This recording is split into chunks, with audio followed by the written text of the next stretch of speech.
지난해 10월 중국 위안화가 SDR, 즉 특별인출권 바스켓 통화에 들어간 지 6개월이 지났습니다. 지금 이 시간에도 도널드 트럼프 미국 대통령과 시진핑 국가주석 간의 정상회담이 열리고 있는데요. 2차 세계대전 이후 국제금융시장에서 최대 변화라고 부를 만큼 획기적인 일로 평가되는 만큼 또 6개월이 지난 시점에서 한 번쯤 체크를 해보는 것도 의미가 크지 않을까 싶어서 준비해봤습니다. 오늘 도움 말씀 위해서 한국경제신문사의 한상춘 노사위원 자리해 주셨습니다. 위원님 안녕하세요. 네, 안녕하십니까? 네. 중국 위안화가 SDR 바스켓에 통해서 정식 편입이 된 지 딱 6개월이 됐어요. 지금 현 시점에서 점검해 볼 필요가 좀 있겠죠. 네, 앞으로는 사실 중국과 관련된 이러한 그 일정들이 상당히 많습니다. 오늘도 그 파이낸셜 타임스와 머리스저널 그 랭킹 뉴스에서 중국과 관련된 얘기가 장 캐스터가 한 3번, 4번 정도 이렇게 되는데요. 네. 그만큼 현재 이 시간에 그 미중 간 정상회담도 열리는 곳이 있습니다는 앞으로 놓여 있는 중국 관련 일정이 많다 이렇게 보이됐습니다. 일단은 그 4월 1일 날 SDR 편입의 위안화가 6개월 맞고요. 그 다음에 다음 주말 14일이나 15일 경에는 미 환율 보고서가 발표되죠. 네. 역시 중국의 환율 조작 지정 여부가 최대 관심이 된다 이렇게 보이됐습니다. 그리고 5월 달에는 G7의 업저버로 참여하는 그 중국이 미국과의 또 한 차례 이렇게 여러 가지 그 형태로서 만날 거 이렇게 보이는데요. 정상회담에 이어서 사실 또다시 어떤 그 쟁점에 대해서 어떤 입장을 보이느냐 하는 것도 굉장히 관심이 된다 이렇게 보이됐고요. 6월 달에는 MSCI 연례 그 점검에서 아마 증시 참여자 입장에선 가장 관심에서 중국에 관한 그 신흥국 지위를 얻을 수 있을까 하는 것도 관심이 되고 있고요. 네. 그다음에 G20 회담이 7월 달에 있는데요. 역시 신흥국에선 중국, 그다음에 선진국에선 미국 이렇게 되다 보니까 앞으로 중국과 관련된 일정이 줄려서 있다 이렇게 보겠습니다. 그래서 6개월 맞는 보통 통화가 어떤 특정 변화가 되면 6개월에 제대로 장착되느냐 이 여부가 굉장히 중요하거든요. 네. 원래 이 시간이 그 6개월이 되면 그때까지 모습에 의해서 향후의 모습을 알 수가 있기 때문에 사실 6개월 그 평가는 중요하다 이렇게 보이는데요. SDR 편입 그 일정을 좀 잠시 좀 말씀드리면 네. 원래는 그 2010년에 사실 중국이 위안화 그 SDR 그 편입을 그 이렇게 요청했습니다는 미국이 주도적으로 거부를 해서 이것이 사실 IMF의 전체적인 의견이 입장이 조율되지 않은 상태에서 거부됐죠. 그러면서 이제 2015년 9월 미중 간 정상회담이 있었습니다. 여기서는 SDR의 그 편입 문제가 원칙적으로 합의됐는데요. 네. 이때 미중 간 정상회담의 당사자가 누군지 아십니까? 누구였을까요? 오바마 대통령과 네. 그다음에 시진핑이었습니다. 네. 근데 이제 그때 당시에는 실무급 회담을 통해서 위안화의 어떤 그 편입 문제가 검토됐기 때문에 시진핑이 살짝 활짝 웃는 모습이었거든요. 네. 근데 이제 그 이후에 지금 입장만 바뀌었죠. 트럼프 대통령으로 바뀌면서 시진핑이 이제 미국으로 와서 플로리다에 이렇게 장착할 때 그 모습을 제가 우리 시간으로 새벽 2시 반에 네. 사실상 내릴 때 보면 굉장히 어두운 표정을 짓고 있거든요. 그런 관점에서는 그 표정만으로 사실상 그 회담 결과를 어느 정도 예상해 볼 수 있지 않냐 생각하는데요. 당시에는 사전에 조율을 통해서 사실상 그해 같은 해 2015년 11월 말에 SDR 편입이 이렇게 원칙적으로 합의됐고요. 네. 그다음에 이것이 과도 기간을 거쳐서 작년 그 10월 달에 편입이 확정됐다 이렇게 됐습니다. 그러다 보니까 6개월이 지난 시점에 올해 4월 1일에 6개월이 지났죠. 결국 이게 환율 보고서 검토, 그다음에 미중 간 정상회담 앞서서 네. 6개월 정도의 위상을 찾느냐 안 찾느냐가 결국 두 보고서의 두 정상회담 결과와 환율 보고서의 내용, 경우에 따라서는 6월 달에 MSCI 내용을 이렇게 결정할 수 있는 소지가 있기 때문에 이 위안화의 정착 여부는 굉장히 중요하다 이렇게 보겠습니다. 네. 이제는 뭐 다들 아시겠습니다만은 IMF, SDR의 바스켓 통화 뭐 아시는 분들은 다 아시죠. 하지만 이제 어떤 내용인지 어떤 구성을 담고 있는지 이 부분에 대해서 다시 한번 설명을 해주신다면은요. 네, 많이들 알고 계십니다는 여전히 또 모르시는 분이 있어요. 네. SDR은 가상통화다, IMF의 준비통화적인 성격을 갖고 있는 가상통화다 이렇게 이제 보시면 되겠습니다. 이 가상통화 내용이 이제 사실 2001년도에 결정적으로 많이 큰 변화를 겪었는데요. 이때에 4개 통화였었습니다. 네. 뭐 아시겠습니다. 달러와 유로와 엔화, 파운드 이게 4개 통화였었죠. 근데 이것이 이제 국제금융시장에 굉장히 그 15년 만에 획기적 변화를 하는 것은 작년 그 10월 달에 위안화가 이렇게 들어가서 지금은 SDR 바스켓 구성 통화의 사실 중심 통화가 5개 통화로 바뀌었다. 이렇게 이제 보시면 되겠습니다. 결과적으로 보면 4개 통화에서 5개 통화인데요. 두 가지 의미가 있죠. 일단 신흥국 중에서는 중국의 위안화가 처음으로 들어갔다는 데 상당히 의미가 있고, 두 번째는 사실 사회주 국가 중에서 이렇게 중국이 위안화가 세계 그 중심 통화에 들어갔다는 의미에서 굉장히 큰 의미를 갖고 있거든요. 그런 시점에서 보면은 오히려 경제사선 국제금융시장에서는 미중 간 정상회담의 회의 결과보다도 이 내용에 대해서 정착되느냐 안 되느냐 이 여부가 학계라든가 시장에서 더 큰 관심이 되고 있는 이런 상황이다 이렇게 보여졌습니다. 네. 또 1970년 SDR 출범 이후에 구성통화 변화상을 살펴보면은요, 국제 금융 질서가 또 한눈에 이렇게 들어온다고 합니다. 그동안에 어떤 변화를 겪었는지 이 부분에 대해서 하나씩 짚어주시면은요. 네, 1949년 이후에 사실 1970년 닉슨의 금태환 정지 선언까지는 네. 그때 당시에는 뭐 중심통화, 기축통화 이런 얘기는 했지만 그것이 뭐 피조어로 와닿고 그것으로 인해서 많은 논란이 되지는 않았었죠. 왜 그러냐면 유일하게 중심통화가 달러였고 네. 그 달러 가치가 금 가치에 패그되어 있기 때문에 사실상 SDR 도입 전에는 달러 중심의 브레튼 우즈 체제가 유지했다 이렇게 보시면 되겠습니다. 근데 닉슨의 금태환, 세계 교역량이 증가하면서 달러 발행이 증가하니까 달러 가치를 뭐냐, 금에 의해서 태환성이 보장되다 보니까 이 태환성이 이 금 공급에 부족한 문제, 또 금을 공급하는 남아프리카 공화국의 특별한 일종의 글로벌 시너리지 이펙트를 그쪽에서 누리는 측면이 있기 때문에 1972년 닉슨의 워터게이트 사건이라든가 뭔가에서 굉장히 혼란했는데도 불구하고 이 문제가 정리하는 것이 굉장히 중요하다 하는 측면에서 1972년에 닉슨의 금태환 정지가 선언했죠. 그러면서 스미든소니안 태제인데요. 금에 의해서 달러 가치가 보완되지 못한다면 어떻게 중심 통화를 가져갈까 하는 측면에서는 그때는 그 18개국과 통화를 했습니다. 굉장히 복잡했죠. 18개 네. 구성 통화 굉장히 복잡했습니다. 근데 이것이 뭐냐? 1977년 국제 이렇게 통화 질서가 킹선 체제로 바뀌었거든요. 그래서 자유변동 환율제로 바뀌었는데요. 이때의 그 중심 통화 정리가 됐습니다. 18개 통화에서 4개국 통화로 바뀌었거든요. 근데 이제 요게 이제 유로화 전이니까 네. 사실 5개국 통화가 됐는데 달러, 마르크와 그다음에 프랑과 합해졌죠. 파운드, 에나. 근데 이게 2001년 유로화 통용을 계기로 해서 요 중에 프랑스와 마르크와는 유로화죠. 네, 그래서 이렇게 그렇죠. 들어가다 보니까 현 4개 통화 체제가 됐다 이렇게 됐습니다. 근데 이것이 2016년 10월 달에 위안화가 들어가면서 5개 통화 체제로 바뀌고 지금 6개월을 맞고 있다 이렇게 보여졌습니다. 네. 또 위안화가 SDR에 편입이 되면서 또 많은 변화가 예상이 되어 왔습니다. 그동안 또 일단 중국이 또 기대했던 효과가 있잖아요. 근데 그대로 그 기대를 잘 부응을 했는가요? 어떨까요? 네, 중국의 입장에서는 SDR의 그 위안화가 사회주가 처음, 신흥국에 처음 들어갔기 때문에 그만큼 뭐냐 긍정 효과가 나타났을까 하는 측면이 중국 정부의 기대, 또 다른 그 국제금융시장에서 상당히 이 부분에 대해서 예의주시해서 바라봤는데요. 그게 두 가지죠. 왜 중국이 SDR에 이렇게 편입할까 하는 측면에서 보면 일단은 신흥국에 속해 있다는 자체, 신흥국 통화라는 자체로 인해서 국제금융시장의 불이익을 받는 소위 낙인 효과, 스티그마 이펙트 때문에 그렇죠. 네. 그래서 이제 낙인 효과라는 것은 우리가 외환위기를 당했다는 사실만으로 외환위기를 극복하더라도 경제학 교과서에 한국이 외환위기 경험국이다 이렇게 보는 것입니다. 그래서 그 자체가 뭐냐, 이 장앵커가 지금은 아무리 대한민국의 가장 큰 부자라 하더라도 과거에 신용불량자 사실이 있으면 장앵커로 볼 때는 이분의 그 신용불량자 그 사실은 벗어날 수 없거든요. 그것이 스티그마 에펙트, 낙인 효과다 이렇게 보겠습니다. 네. 그래서 이 낙인 효과를 제거하는 것이 위안화의 SDR 편입에 이렇게 중국 정부가 노력했던 가장 큰 이유로 되고 있는데, 여기 이제 낙인 효과 됐지 않습니까? 네. 낙인 효과 이렇게 여기서 이제 좀 극단적인 우리 김현경 앵커께서 요새 좀 상당히 상당히 좀 몸이 피곤하다 그러는데요. 그래서 그런지 그냥 이렇게 낙인을 찍힘으로써 이렇게 굉장히 좀 강경한 네. 표현을 쓰는 것 같아요. 네. 그래서 본인 자신이 어떻게 보면 필요한 상태가 이렇게 되다 보니까 힘을 북돋기 위해서 저렇게 극단적인 표현을 쓰는 것이 아닌가 생각하는데요. 한국경제TV의 송주희 대표께서는 워낙 일이 많다 보니까 그래서 그런지 이런 것을 좀 감안해 주시기 바랍니다.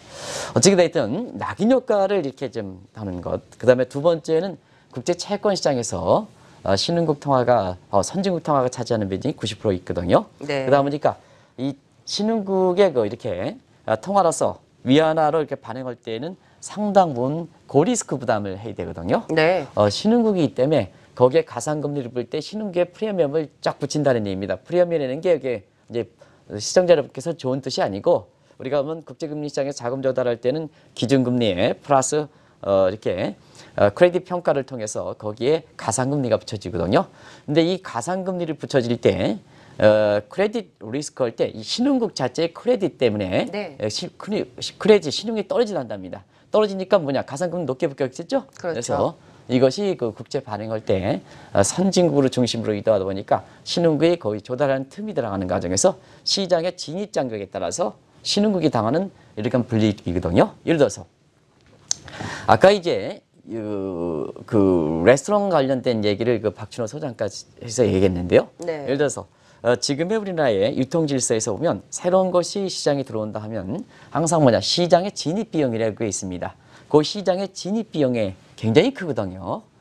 그런 그 해서 신흥국들이 자국 통화 표시로 인해서 국제 그 채권 시장에 자국이 들어올 때는 네. 선진국 위주되어 있던 선진국들이 프리미엄을 자기의 프리미엄을 내기 위해서 신흥국이 들어올 때는 진입 장벽을 친다는 얘기입니다. 그래서 그에 따른 비용이 상당히 높거든요. 이것이 신흥국의 고위험, 고리스크 프리미엄이다 이렇게 보겠습니다. 이런 것이 이제 줄어들어야 중국이 국제 그 기체 시장에서 이렇게 자금 조달을 원활히 할 수가 있거든요. 네. 근데 지금까지 이렇게 낙인 효과와 국채권 발행에 따른 그 고위험 부담 이것이 이제 6개월 동안에 많이 줄었느냐 하면 거의 전혀 줄지는 않고 있습니다. 그래서 6개월이 지난 시점에서 보면 낙인 효과, 채권 발행 고위험에 따른 부담이 줄지 않고 있다.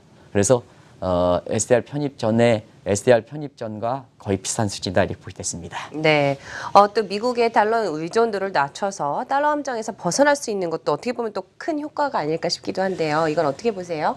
구성통화 같은 경우에는 그 위상 자체는 뭐에서 결정되느냐 한 게 중요하겠죠. 네. 그래서 일단 SDR에 편입될 때 편입 비율을 얼마큼 위안화가 가져가느냐 문제. 네. 그다음에 실제로 편입 비율대로 다른 국가들이 중심통화 됐으니까 외화 보유라든가 외화 보유에서 위안을 준비통화를 직접적으로 사용하느냐. 이게 이제 사용 비율이라는 측면인데요.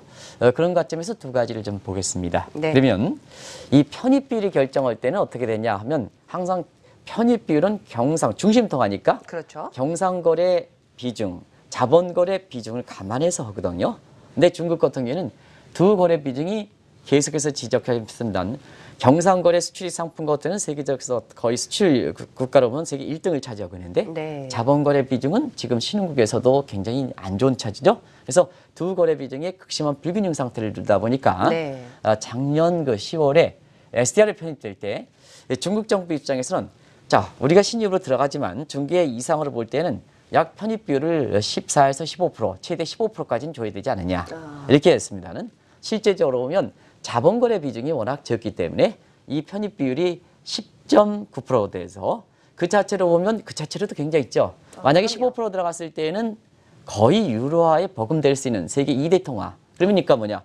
미국과 중국이 같이 갈 수 있는 그래서 결제 통화에서 중심거래에 있어서 달러와 위안화가 같이 가는 양대 체제가 되는 거죠. 네. 근데 그때 당시에 자본거래 비중이 경상거래에 비해서 원장이 불균형이다 하는 이것을 감안해서 실제로 IMF에서 SDR 편입할 때 편입 비율을 10.9% 해서 유로화 다음으로 3대 통화를 이렇게 됐거든요. 네. 그럼 이제 6개월이 지난 시점에 그 편입 비율로 세계 각국들이 외화 보유에서 실제적으로 위안화 비중을 얼마큼 가져갈까 하는 측면을 한번 보겠습니다. 자막을 좀 비춰주시기 바랍니다. 자막을 비춰줄 때 6개월의 사용 비율입니다. 이 사용 비율은 위안화 각국의 외화 보유에서 사실상 위안화를 얼마큼 보유하느냐 이걸 보겠습니다. 네. 그러면 사실 그 지금 1.1%뿐이 정확하게 1.07%거든요. 그럼 뭐냐? 편입 비율은 세계 3대 통화인데 사용 비율은 세계 7대 통화다. 그럼 뭐냐? 아직까지 달러라든가 유로 중심 체제에서 위안화로 이렇게 자리잡기를 하지 않고 있다는 얘기입니다. 네. 이런 측면에서 보면 사실 IMF가 작년 10월에 편입 비율을 10.1%, 10.9% 가져가는 것이 적당했을까? 왜냐? 6개월 만에 네. 사실 위안화의 그 각국의 외환 보유고서 편입 비율이 사실 1%뿐이 안 되거든요. 네. 그런 측면에서는 너무 빨리 올라오지 못한다. 저게 1% 가지고 세계 7대 통화 가지고 SDR 바스켓 통화의 5대 통화로 실제로 가느냐? 오면 캐나다 달러라든가 이 구성 통화가 아닌 캐나다 달러라든가 이런 것보다 더 낮게 또 호주 달러보다 더 낮게 있는 상태거든요. 그러면 호주라든가 캐나다 달러 입장에서는 세계 외환 보유고에서 지금 3, 4% 차지하는데 네. 왜 중국을 넣었을까? 하는 측면에서 그렇죠. 보면 의구심을 갖게 되는 거죠. 네. 이게 뭐냐, IMF가 지금 신뢰도가 굉장히 떨어지는 배경이거든요. 그러면 이런 편입비대로 미국이 중국 간에 지금 시진핑과 트럼프가 만나지만 자, 이러한 그 중심 통화 위상을 가볼 때 누가 협상의 우위를 점할까 하는 측면에서는 트럼프가 이렇게 의기양양한 것, 이런 것도 바로 그런 배경이 되고 있다, 이렇게 볼 수 있습니다. 네.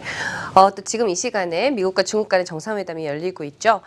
최대 관심사인 또 환율 조작국 지정 여부 또 관련해서 SDR 편입 이후에 또 위안화의 움직임 굉장히 또 궁금해하실 텐데요. 이 부분에 대해서 조언을 좀 해주신다면요. 시청자 여러분께서는 그 미중 간 정상회담 결과 지금 이제 파이낸셜 타임스 같은 경우는 도박이다 이런 얘기를 하지 않습니까? 네. 그래서 무슨 도박이라고 하는데요? 굉장히 그 판돈이 많이 걸려있는 도박이다 이렇게 네. 얘기하죠. 그게 뭐냐, 트럼프가 협상에서 많이 사용될 수 있는 이런 겁니다. 기업이라는 것은 다 그렇지는 않습니다만 내가 손아귀에 들어오는 이게 이제 웨이초거든요. 그 오바마 대통령 같은 경우는 사실 손아귀에 당장 들어오지 않는다 하더라도 체면이라든가 미국의 어떤 국격 이런 것이 이제 중시되는 데 반해서 사실상 트럼프 입장에서는 아이고 체면이고 뭐가 없다. 이거 우리 국민들이 뭐냐, 손아귀에 잘 들어오는 이익만 들어오면 되는 거 아니냐. 이렇게 해서 뭐든지 안건 가지고 할 때 그것을 실리 측면에서 도박 게임을 하다 보니까 이런 표현이 나오는 것이 아닌가 이렇게 이제 보고 있습니다. 네. 그런 측면에서 보면 역시 이 도박을 할 때 가장 그렇게 그 도박의 내용의 가치를 결정할 때 가장 큰 것이 뭘 것인가 하는 측면에서 역시 통화 문제거든요. 그래서 통화 문제, 왜냐하면 돈이라는 게 통하지 않습니까? 네. 그래서 돈값에 이렇게 문제인데요. 예를 들어서 사실 중국이 경제정은 그렇게 높게 갖춰놨고 자국의 그 경제 위상대로 이렇게 탁 해서 위안화 가치를 약세를 한다 하면 사실상 그렇습니다. 다른 가격 변수가들이 이게 통화하는 환율이라는 것은 다른 국가에 직접적으로 영향을 미치는 거거든요. 그러면 자, 중국이 지금 경제 위상이 높죠? 유형적 경제 위상이 뭐 수출 규모라든가 이런 거 굉장히 높다 하고 네. 중국이 이렇게 해외적으로 공치사했죠? 그럼 이제 그거를 이제 나타내는 것이 위안화 가치인데요. 자, 내 몸이 튼튼하다, 장애권 몸이 튼튼하다 하면 튼튼한 게 답게 행동을 해야 되지 않습니까? 그럼요. 대외적으로. 네. 근데 위안화 가치를 굉장히 약세를 한다. 그러면 당신네들 지금까지 뭐냐? 중국이 위상 높았다는 것은 그 거짓말 아니냐? 안 그렇습니까? 위안화 가치가 약세이기 충분히 때문에. 그러겠죠. 그리고 장애커가 뭐냐? 몸이 튼튼하는데 매일 방송에 대고 기침만 하면 내가 입장에서 보면 튼튼하지 않다는 얘기거든요. 그럼 뭐냐? 핑계지 않냐? 이렇게 네. 되거든요. 그때 맞춰서 기침이 나오네요. 그렇습니다. 네. 근데 지금 그런 차원이 지금 국제협상에서 문제가 되는 부분이거든요. 근데 지금 올해 들어서 이 협상력에서 시진핑이 지금 가져갈 수 있는 대목에 있어서는 이렇게 어제도 이제 말씀드리겠습니다만 위안화는 사실 중국 경제 위상을 반영해서 또 중국 경제의 좀 성장률이 좀 안 좋은 측면을 반영해서 24개 통화에 대해서는 위안화 인덱스 같은 경우는 올해 떨어져서 전체적으로 교역국 통화에 대해서는 위안화가 약세를 보이는데 네. 미 달러에 대해서는 우리가 본 1달러 6.8 위안 스위스 바 지역을 그대로 유지한 상태거든요. 네. 그럼 어떠냐 하면 1달러 6.8 스위스 팟을 그대로 유지한다 보면 전체 통화에 대해서 위안화가 약세를 보이는데 네. 1달러 6.8 달러에 대해서 스위스 팟을 유지한다면 사실상 상대적으로 미 달러에 대해서는 위안화가 강세를 보인다는 네. 얘기죠. 강세를 보이기 때문에 이러한 4월부터 줄기차게 이렇게 있는 이러한 그 문제에 대해서 나름대로 중개 경제 강요들이 많이 이렇게 고심을 해온 것이 아닌가 네. 생각하고요. 또 한 가지는 중국이 작년 8월부터 이 SDR 편입이라든가 이런 거 생각해서 환율 제도를 많이 플로팅 시스템에 바뀐 이런 상태거든요. 네. 이런 상태를 볼 때 전체 통화에 대해서 약세를 보이는데 미 달러에 대해서는 이렇게 강세를 보인다는 것은 상당히 노력한 흔적을 보인다 이렇게 보이됐습니다. 이 네. 대목은 사실 트럼프에 대해서 시진핑이가 말할 수 있는 대목의 어떤 빌미가 되고 있다. 이렇게 대응적인 협상의 대응적인 측면에서는 논리적 근거가 될 수 있다 이렇게 보이됐습니다. 네. 지금 말씀하신 것처럼 중국이 또 많은 노력을 하고 있는데요. 중국의 환율 조작 여부가 발표가 되게 되면은 시장의 관심이 또 이번에는 과연 MSCI 연례점검 결과에서 신흥국지에 편입이 될 수 있을 것인가 이쪽으로 또 이동을 하게 되지 않을까 싶습니다. 왜 중국 정부가 신흥국에 편입하기 위해서 이렇게 노력을 하는지 이 부분에 대해서는 어떤 의견을 갖고 계신가요? 네, 4월 14일 날, 15일 날, 우리 시간은 15일 날 아침에 되겠는데요. 이때 이제 중국이 위안화에 이렇게 중국이 환율 조작의 지정 여부에서 지정은 되지 않다 하더라도 그게 어떤 강도로 이렇게 보여주느냐 이게 중요한 거거든요. 사실상 어떤 분 같은 경우는 이런 얘기를 합니다. 이렇게 원화의 그 한국의 환율 조작국 지정에 사실 나는 지정 가능성이 없다 하면 지정에 사서 지정에 되지 않으면 내 얘기가 맞지 않느냐 이런 쪽의 시각들을 하는 사람이 있습니다는 네. 사실상 뭐든지 사전의 조율이 중요한 거거든요. 그렇죠. 지정 가능성이 높으면 그거에 따라 행위들이 나타나고 예를 들어서 원달러 환율이 하락으로 나타나기 때문에 오히려 지정 여부, 팩트는 중요한 게 아닙니다. 그 이전에 시장에 어떤 조작 가능성이 높아지면 어떻게 영향을 미칠 것이냐. 네. 예를 들어서 모 교수가 사실상 작년에 이렇게 트럼프 정부가 이렇게 들어오면서 환율 조작 가능성이 높다 하는데요.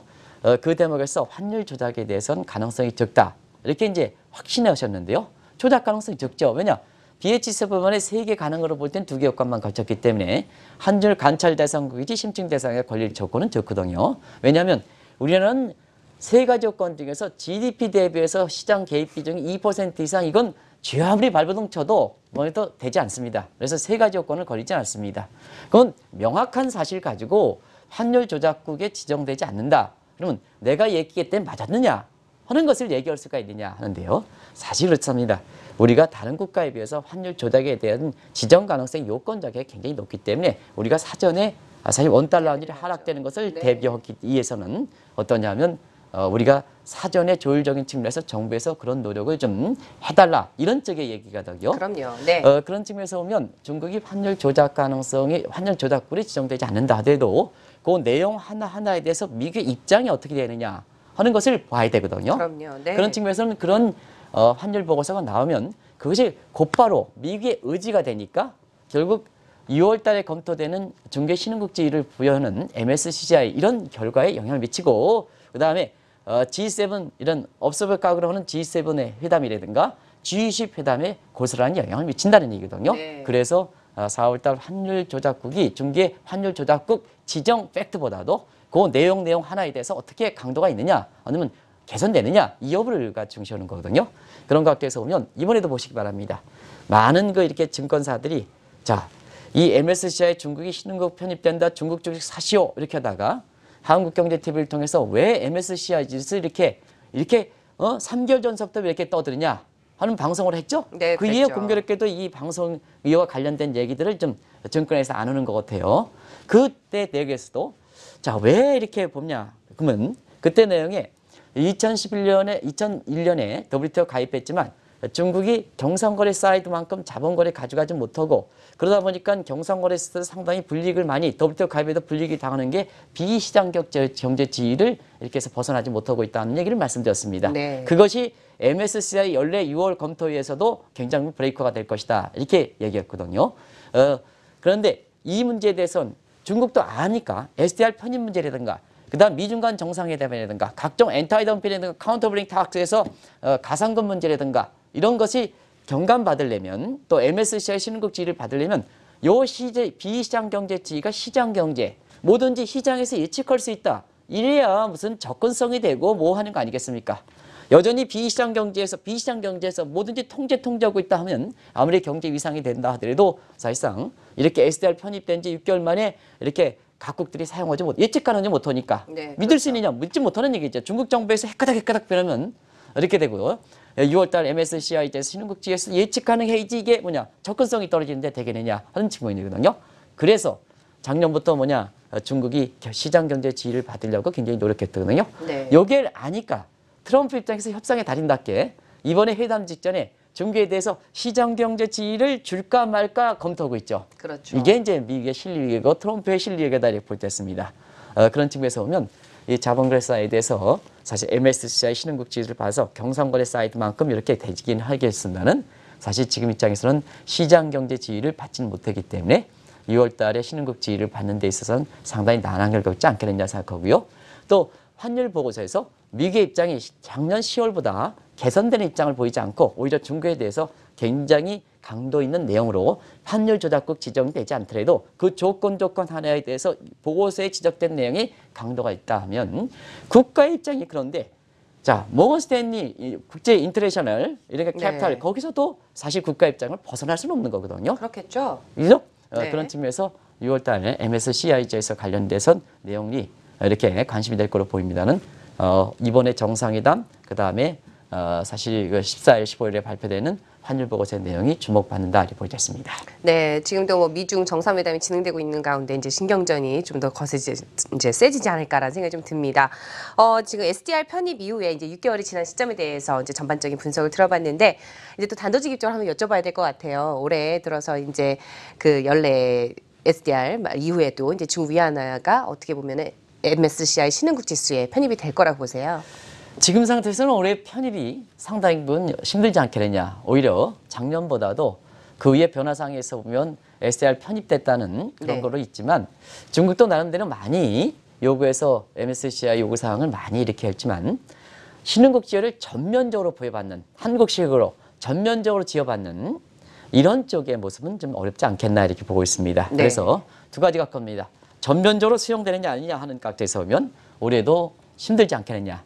다만 최소 시장 접근법에 의해서 단계별로 시장의 접근을 인정해주는 MSCI 지수의 전부 신흥국지를 부여하지 아니라 단계별로 쿼터별 신흥국지로 이렇게 된다면 그거는 뭐냐 조금은 열어줄 수 있다 이렇게 보시면 되겠습니다. 네. 그래서 전면적인 신흥국지가 중국에 받는 것은 그렇게 올해는 힘들다.